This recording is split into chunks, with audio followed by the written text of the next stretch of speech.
Ine ngati presidenti wa anthu osauka kuno ku Malawi ndili wodandaula ndi zimene zatichitikira kuno ku Malawi makamaka mwezi umenewu wapitawu wa Juni. Ndi mwezi umene suzakhala mwezi wabwino kwa ife a Malawi mmoyo wathu wonse. Mwezi wa Juni ndi mwezi opweteka kwambiri umene watitengera ife anthu ofunikira kwambiri muno m'Malawi.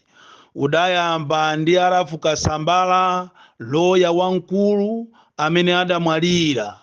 Komanso pa 10 Juni tidatayaso anthu ofunikira kwambiri kuphatikizapo Vice President wa dziko lino Malemu Dr. Saulos Chilima ndi anthu ena 8. Komanso zulozuloli tatayanso ofunikira kwambiri mmodzi wathu Lucius Banda. Ndi imfa kapena ndi mwezi umene ineyo sindzauyiwalira. Ndipo imfa imeneyi ndi imfa yopweteka kwambiri, imfa zopweteka zimene a Malawi sitizaziyiwalira. Ndi soka lalikulu kwa amene amakondwera ndi imfa za anzawo. Ena amati akamva kuti wakuti wamwalira amakondwera kwambiri. Ngoti maliro amaphweka akakhala nyumba iyo, koma akakhala nyumba yako ndi pamene munthu umadziwa kupweteka koluza mbale, kupweteka kotaya wokondedwa wako, kupweteka kokhala ndi maliro pa nyumba pako. Koma kwa iwe amene umangoona zitachitika nyumba iyo, umazitenga kukhala zinthu zophweka kwambiri. Motero kuti ine ngati president wa anthu osauka ndikufuna ndilire limodzi ndi mabanja onse makamaka ku nyumba imeneyi ya UTM, imene within a shortest space of period ataya anthu ofunikira kwambiri in the names of Dr. Saulos Chilima, Dr. Shanili Muluzi komanso Lucius Banda. Ndizopweteka kwambiri ukamazimva pena zimaoneka ngati ndizonama anthu wangopita kwina kwache, ukazuka mamawa ndikumamvesera kunjaku mwina kusegula wairesi umafunisisa munthu utamva kunena kuti anthu aja amangowanamizira, Saulos uja amangomunamizira ali moyo. Koma pena ndithu nkumaziona kuti dzuwa latuluka likulowa anthu aja sakubwera. Choncho ukamamumva munthu wina wache amene wakhuta mbwanda amene sizikumukhuza akamalesa anthu kuti musamalankhulepo za imfa zimenezi, ndipo mukalankhulapo tikumangani, kumangokhala kuti nyumba yawoyo sanachitikiridwe maliro, koma nthawi zina moto umapita kumene kwasala chire. Ndipo ine ngati mmodzi mwa anthu akuno ku Malawi obadwira konkuno, obadwira kumuzi, oziwa mavuto, sindizaleka kuima pa chilungamo komanso kunenapo zimene ndikudzidziwa kuti a Malawi zikuapweteka, ndipo sitizamuopa wina aliyense. Ndipo amene angandirese ineyo kuti ndisalankhule pa imfa za anthu amenewa ndi ayinyake akubanjawo. Nditalandira foni kuchokera kwa Chilima, nditalandira foni kuchokera kwa Shaniru, nditalandira foni kuchokera kwa Lucius Banda, azibale awo kuti chonde osalankhulapo pa za maliro amenewa, za imfa zimenezi ndingamvesetu. Koma iweyo munthu wokuti simbale wako sizikukukhuza, ndipo olo pang'ono mamailozi awe sukuyandikira ukandirese ineyo ndi anthu ena kuti osalankhula za imfa zimenezi, umenewo timatha uchisiru weniweni, ndipo palibe ine angandiopseze. Ndiponso inu amene munamulemba mwana wina otchedwa Makifaleni wakuzomba, amene munamulemba ntchito kuti azimvesera mafoni zochitika mmafoni, mutengeso nambala yanga mumpase Makifaleniyo, mumuuze kuti boni kalindo nambala yake ndi 092 365 0335. Mumpase Makifaleniyo kuti azimvesera zimene ndi manena, ndipo ine sindimaopa wina aliyense. Uchisiru wa anthu ena amaona ngati imfa sizawapeza, komatu imfa wina aliyense azayirawa.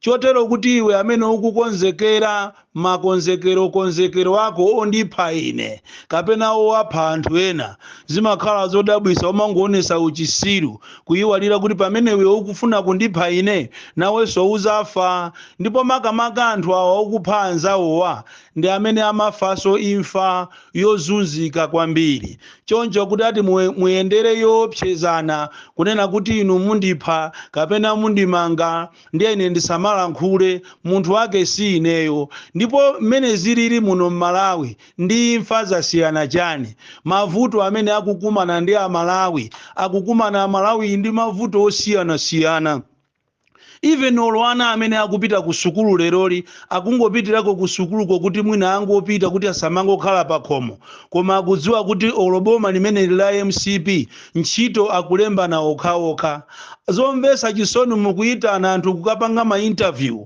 ena pakana kukathamanga koma mayina muli nawo kale azibale anu lero ku Malawi kuno kwafika saizi yonena kuti ngati suli wa MCP iweyo uyiwale tikunena panopa maziphunzisi amene anayamba ntchito kalekale sakulandira ma HSA sakulandira ukapita ku interview kumene mwachisanzo panopa kuli kukonzekera kulemba anthu ntchito ku Eskom apanga kale a internal panopa akufuna kulemba a external tikunena pano mayina abwera kale kuchokera ku Lilongwe ku MCP headquarters mayina okuti anthu osanapite ku interview opita ku interview ndi ena olembedwaso ntchito ndi ena ndi pamene mungaziwe inu kuti ana inu mukamauzidwa kuti MCP inali yoyipa ndipo ndi oyipa fisi ndi fisi sanga sinthe olo atapita mu phiri lina ndi fisibe pasi ananenapo kale akamulepo kaluwa kuti fisi ndi fisi olo atapita mu chira atapita mu phiri lina angakhalebe fisi ndi zimene zitu zikuchitika panopa ndi IMCP anthu akuvutika tikunena panopa ngakhale olo ame amene ananamiziridwa kuti anatengapo gawo pa imfa ya Manke ni Chigawa kale kalero 19 chakuti 90 chakuti akuyenderabe kuja kumatchedwa kuti accountant general kuti akalandire ndalama zawo angozunzidwa munthu wokuti akuchokera maulendo ena ku Nchinji ena ku Zomba ena ku Phalombe akalandire ndalama zawo zikukanika kuchokera kale chifukwa cha boma ilili boma la MCP boma la Nkhanza boma limene siliyang'anira kuti awa ndi ndani ayika system yonse achewa okhaokha nangati suli muchewa uziwe kuti we chako palibe ngakhale olwana amene akulemba zowabera zisankho a NRB amene akuwatuma kuti azikanamizira kuti akulemba anthu madera osiyanasiyana akukhala kumene kuchako without allowance. You can imagine how cruel MCP is.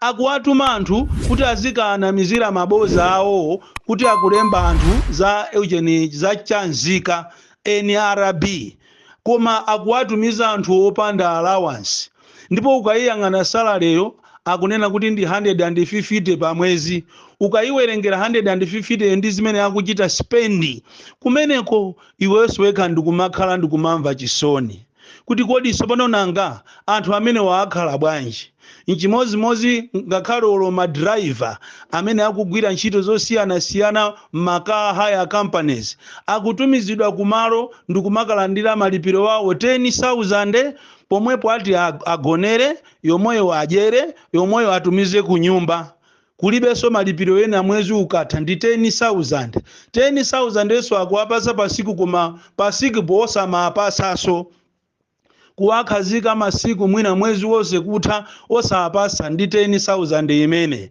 mavuto amene ali kuno ku Malawi mavuto amene tinawapudadala mmene amanena Brian Banda kuti are you the change that we want anthu tinkaona ngati yankho lija linali lenileni osaziwa kuti timayombera fiti m'manja kunena kuti yes Amalawi amadikiliradi the change ndipo adikilire Amalawi ya change yeni osaziwa kuti timamuimbira fiti m'manja ndikumaona ngati ndi ngero ku Malawi kuno kuli mavuto opsa amene sindikukhulupirira kuti munthu wanzeru angamakhale ndikumasapota boma ilili boma la MCP soka iro amene timawakhulupirira kuti mwina akhoza kutiwombolanso m'mavuto ndi awanso akungokangana. Kodi inu a DPP kulowa m'makhoti kumakusangalasani? Ndakhumudwa kwambiri ndipo mawu awa muwatenge ngati simuwatenga seriously siku lina muzandikumbukira. Izi zimene mukufuna kuti speaker achite declare vacant ma seat ya ma MP ena ndi nkhani yowononga nthawi yanu, chifukwa amene wawa mukuziwa kunena kuti ma MP ameneyo pali china chake chimene aponda, ndipo china chakecho chiyatulutsira ndalama apita ku khoti akatenge ma court order. Inuyo madera umene mwayimisa kuja kukakhalenso kuti olo ma primary simungapangeko. Kodi chimavuta ndi chani ndikupasana advice yokwanira bwino kunena kuti inu mukuziwa bwinobwino kunena kuti teremu ya ma MP inatha kale, padakali panopa palibe MP amene akukhala ku nyumba kuja mosatira malamulo, osiyaja ndi okuba. Ndipo inuyo mukuziwa kunena kuti olo mutavuta zitatani anthu amene aja section 65 singagunde, chifukwa anthu ajawo aponda mwala waukulu, ndipo inu mukuziwa mphamvu zawo kumene akuzitenga. Kodi osadikirira ma primary bwanji? Inuyo mukanakhala anzeru a DPP mukanapanga machawi opangisa convention yanu, mukapangisa convention mupite ku ma primary, anthu akapange ma primary madera amene kuli ma MP amenewo amene musakuwafunawo, chifukwa anthu aja sanalembe kalata, sanaonese saini ina iliyonse kuti achoka muchipani mwanu, koma ma action yawo akuonesa kuti si yanu. Ndiye bwanji osapanga zija mukandipanga kale zija ndili MP wa ku DPP, osamandiitana kuma misonkhano, osandiitana kuma meeting, mukanapanganso anthu chimozimozi, chifukwa mukayiyamba milandu iyi mukuyiyamba lero ya ma MP amene wakhandi 5 muziwe kuti kukhala ma court order, ma injunction, muzingoononga ndalama zimene mukanatha kumapangira misonkhano. Nangataona nitu chipangire misonkhano ujawo wakunjamba mwapita ku holiday twa DPP. Ife tinkaona ngati kutuluka kuja mutulusa president wanu kuja ndiye kuti Malawi muno mupita ku Mzuzu, mupita ku Lilongwe, mupita ku Zomba, mupita mu district osiyana. Lero kulizi chipangireni kunjambatu. Awa ni mawu aulere chabe opita kwa inu a DPP. Zimene mukupangazo muziwe kuti kuli ma supporters amene amakhonza kukomoka ena kumwalira, chifukwa mukupanga zinthu zopyesa mtima. Inu mukalimbane ndi ma MP okuti ndi okutha kale, okuti sangawine m'madera mwawo, malo mokuti mutenge ndalama zimene zozo muchite fund misonkhano yosiyana. Sonkhano wanu uja munapanga inu kunjamba uja Amalawi amaona ngati that's the beginning of good things. Leroli mukufuna muziri mbana ndi ma MP. Kodi kumakhala kulozedwa, kumakhala chani? Amalawi akulira mwalomo kuti mukawauze mfundo zabwino akhale ndi chiyembekezo, komanso even kutenga ndalama zimene zozo zimene mukufuna muziri mbaniana m'makhoti kupita kukatenga court order yonena kuti a boma kapena NRB kapena ameki asanene asayerekeze kunena kuti okavota akhale ndi chanzika, chifukwa si ufulu wa munthu amene ali m'Malawi akuyenera akavote, opanda kapena okhala nacho chanzikacho bora akhale ndi chizindikiro, chifukwa paja anthu ena amatengedwa ku Zambia, ena amatengedwa ku Mozambique. Mwalamo kuti inu muzithamanga ndi zipani zinzanu zimene zozo mukulimbana ndi zazi anthu okuti legally si ma MP ndi anthu okuba ali kumene kujako chifukwa cha anthu andale omwenu munapita ku parliament kukasintha malamulo kuti basi zikukomereni mukhale zaka 6 malo ma 5. Lero li ya DPP mwalamo kuti mupange zimenezo mukulimbana ndi zinthu zopanda ntchito. Chimozimozi so inu a UTM musamale, ndakuuzani zulo ningopitiriza, musamale muchipani mwanu mu mwalo wa Nsabwe, mwalo wa Anakalizi, ndipo mukapanga masewera chipani chochitha kuteko chipani chichigulisidwa muli makampu awiri chimwalirire ni chilima. Mwalomo kuti nonse mukanakhala pamozi mutenge mzimu wa chilima uja uwuse mumtendere. Lero kale mwayamba kale kugawanapo chifukwa cha ndalama makampu awiri, mukuziwana kuti makampu ndi ndani ni ndani. Ndimati ndikupempheni inu a Patricia Kaliati, a Secretary General, inu akambala amene muliso wankulu kumeneko, komanso inu a Felix Njawala, kunena kuti nthawi yokuti muchigwire chipanichi ndi ino, muchiteteze mzimu wa m'bale wathu uwuse mumtendere.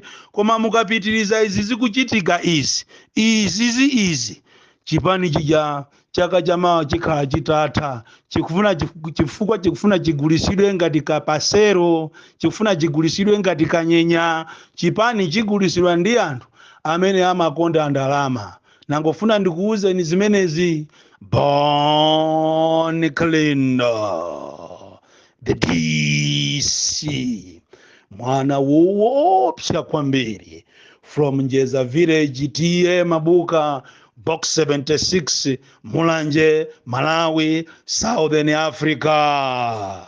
Ino amene mukupanga mademo anu pa 10 July, muchenjere chifukwa kuma meeting ya stakeholders kukutumizidwa ma spies ochokera ku State House kuti azamve mafilimu anu onse kapena maplani anu onse opangira mademo ndi cholinga kusokonezeni. Samalani, ku Malawi kuno kulibe ku democracy, akufuna akusokonezereni mademo. Utenga waulere.